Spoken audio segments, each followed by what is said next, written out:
Innal hamdalillah nahmaduhu wa nasta'inuhu wa nastaghfiruh wa na'udzu billahi min syururi anfusina wa min sayyiati a'malina.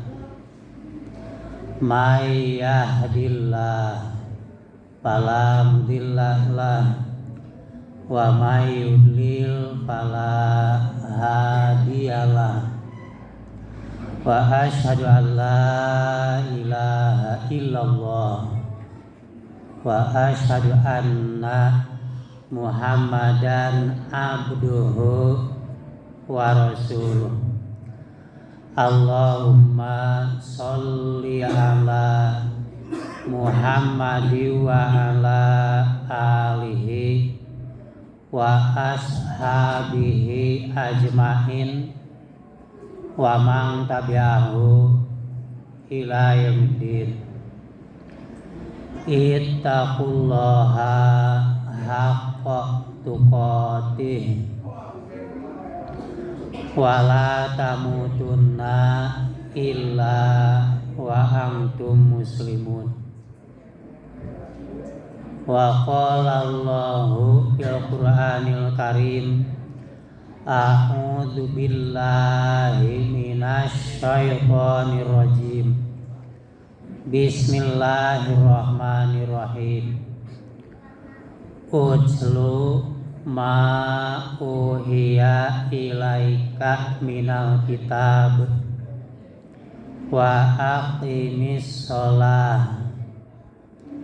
Inna sholata tanha anil fahsya'i wal munkar wa la dzikrullahi akbar wallahu ya'lamu ma tasna'un.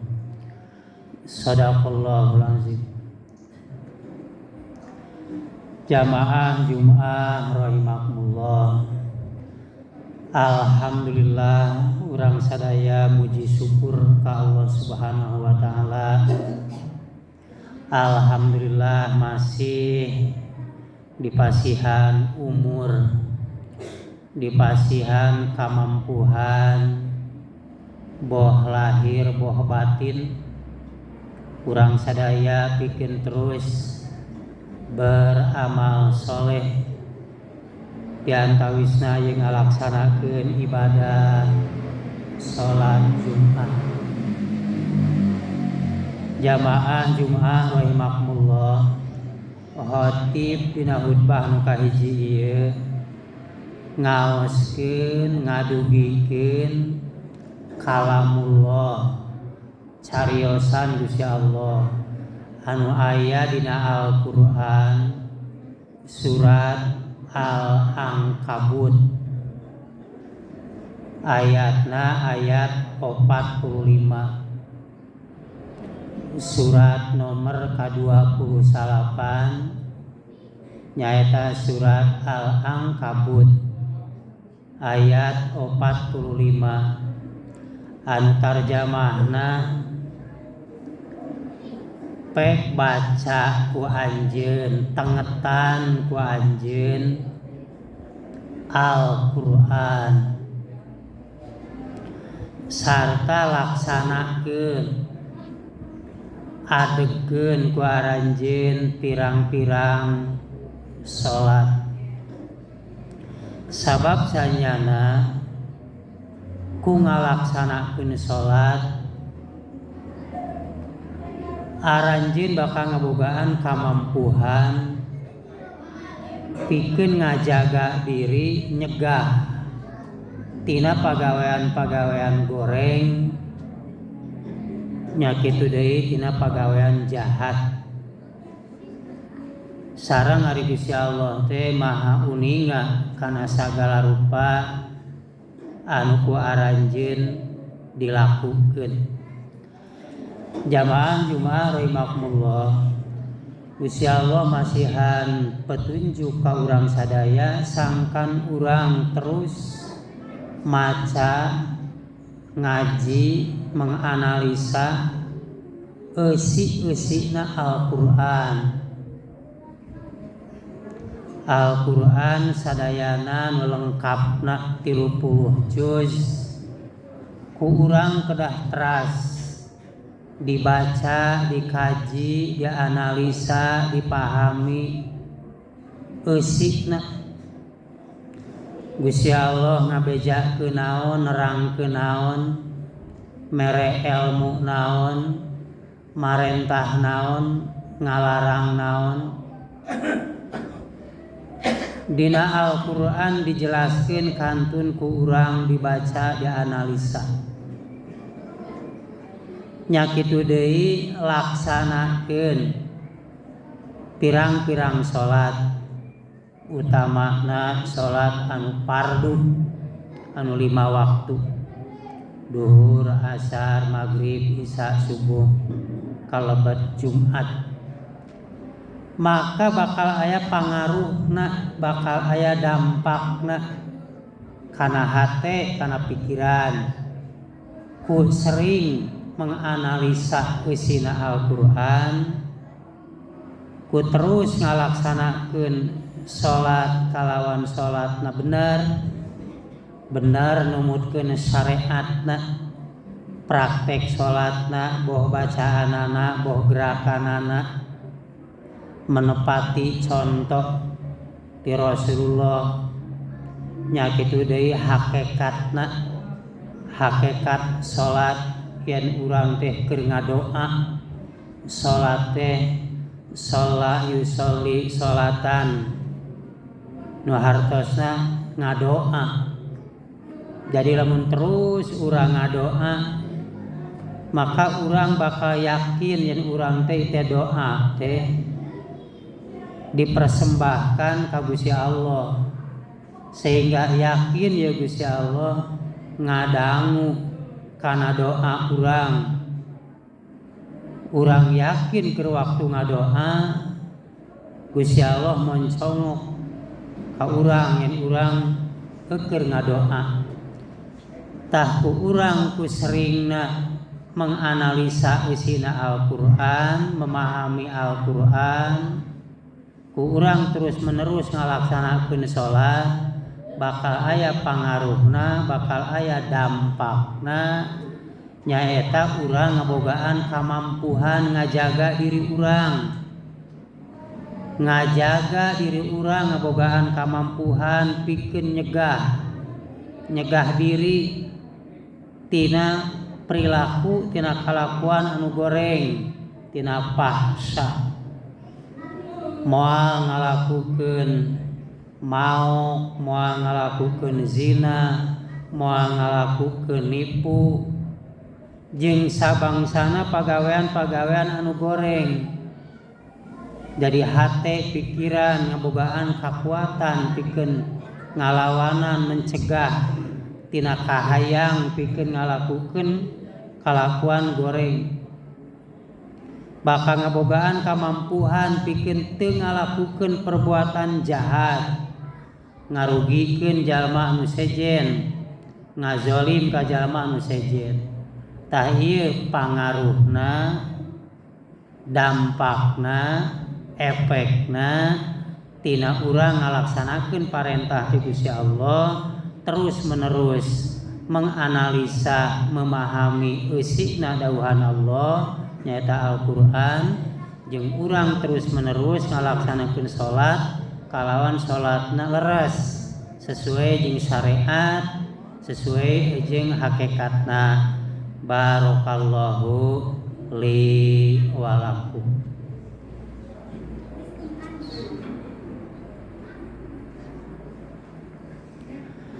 Alhamdulillahirabbil alamin. Asyhadu an la ilaha illallah wa asyhadu anna Muhammadan abduhu wa rasuluh. Allahumma sholli ala Muhammadi wa ala alihi wa ashabihi ajmain wa man tabi'ahu ila yaumiddin. ittaqullaha masaqtum. Bismillahirrahmanirrahim. Ya ayyuhalladzina amanu innamal khamru wal maisiru wal ansabu wal azlam rijsum min amali syaiton fajtanibuhu la'alakum tuflihun. Innama yuridu syaiton ayyuqa bainakumul adawah wal baghdha fil khamri wal maisir wa yasuddakum an dzikrillah wa anis shalah fahal antum muntahun. Jamaah Jumat rahimakumullah, dina khutbah nu kadua khatib ngaoskeun dawuhan Gusti Allah nu aya dina Al-Qur'an surat Al-Maidah ayat 80 ayat 81 anu eusikna Gusti Allah menyeru ka sakur jalma anu iman kade sanyana ari minuman keras, miras, narkoba atanapi nafja eta teh keji, eta teh pagawean goreng, eta teh pagawean nu diharamkeun. Rek tina naon bae bahanna mah, erek tina ganja, erek tina koka, erek tina oplosan. Naon bae bahanna tuluy lamun eta dikonsumsi, naha diinum, naha diisep, naha disuntikeun, naha ditelen, eta nimbulkeun mabok, eta disebutna homer, arah, kalebetna homer. Di mana dikonsumsi maka eta teh berdosa gede, hukumna haram. Nu kadua al-maisiru judi ngadu, media nama eta mah erek diadukeun nama hayam, doma, musik, naon bae media nama. Tapi lamun eusikna aya tumpangan maka eta geus disebut judi. Bahkan bisa jadi 2 kali lipat. Nya dosa tina ngadukeun hayamna, ngadukeun domana jeung sabangsana, tuluy dobel dosana jeung tumpanganana. Al-maisiru itu pagawean kotor, pagawean keji, pagawean haram, pagawean sok dilaksanakeun ku setan.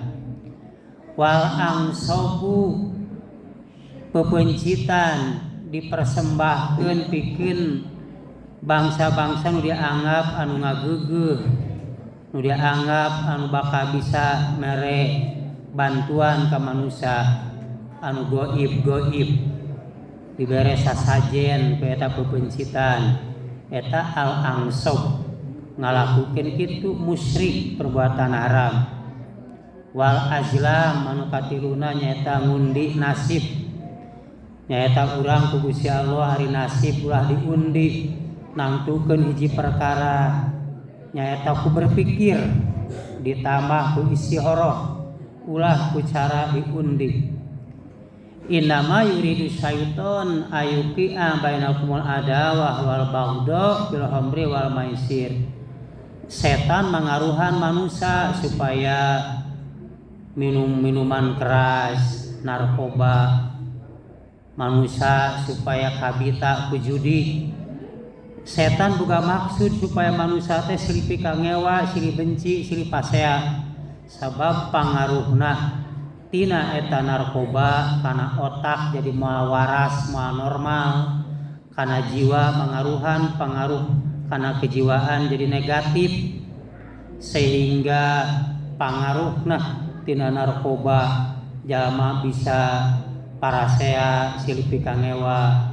Sedengkeun ajaran Islam ngajarkeun supaya manusia teh bisa hirup teh damai, nikmat, terang-terang. Jamaah Jumat rahimakumullah, terakhir urang ngadoa ka Allah Subhanahu wa taala Mudah-mudahan urang salawasna ku Gusti Allah dibimbing kana jalan hirup anu bener. Mudah-mudahan urang sadaya diberkahi ku Allah Subhanahu wa taala. Amin. Bismillahirrahmanirrahim. Rabbana atina min ladunka rahmah wa hayyi lana min amrina rasyada. Rabbana la tu'akhidna in nasina aw akhtana. Rabbana wala tahmil alaina isra kama hamaltahu alal ladzina min qablina. Rabbana wala tuhammilna ma la taqata lana bih wa'fu anna waghfir lana warhamna anta maulana fansurna alal qaumil kafirin. Amin. Aqulu qauli hadza astaghfirullah li wa lakum. Assalamualaikum warahmatullahi wabarakatuh.